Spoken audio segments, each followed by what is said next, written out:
2003 का वो मधुमिता शुक्ला हत्याकांड, जिसमें उस वक्त के मंत्री रहे अमरमणि त्रिपाठी के साथ उनकी पत्नी को दोषी माना गया और आजीवन कारावास की सजा सुनाई गई थी।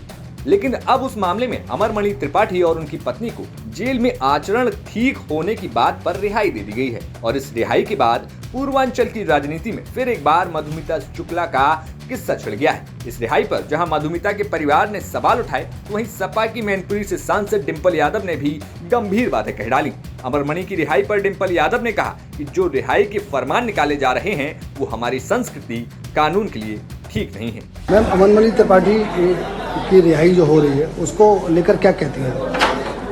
मैं समझती हूँ कि जो ये रिहाई हो रही है तो यह एक तरह का मैसेज दिया जा रहा है पूरे भारत में कि महिलाओं की स्थिति क्या है, चाहे बिकनी बालो केस हो चाहे ये वाला पूरा केस हो।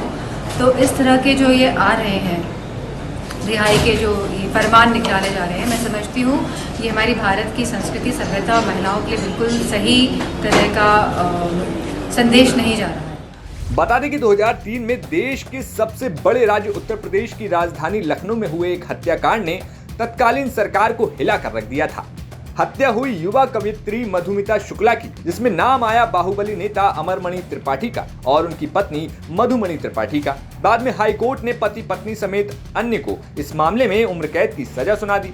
अब जब मधुमिता शुक्ला हत्याकांड के दोषी अमरमणि त्रिपाठी और मधुमणि रिहा हो गए तो इस रिहाई के खिलाफ मधुमिता की बहन निधि शुक्ला ने सुप्रीम कोर्ट का रुख किया है, लेकिन सुप्रीम कोर्ट ने रिहाई पर रोक लगाने से फिलहाल इनकार कर दिया है। वहीं अमरमणि और मधुमणि की रिहाई पर दलील ये दी गई है कि जेल में उनका आचरण ठीक था और उन्होंने 20 साल जेल में बिताए। लेकिन मधुमिता की बहन निधि शुक्ला कहती हैं कि अमरमणि त्रिपाठी और उनकी पत्नी तो 16 साल तक अस्पताल में रहे हैं, उन्होंने जेल की सजा काटी ही कब है। फिलहाल इस खबर पर आपका क्या कुछ कहना है, हमें कमेंट बॉक्स में जरूर बताइए। ब्यूरो रिपोर्ट यूपी तक।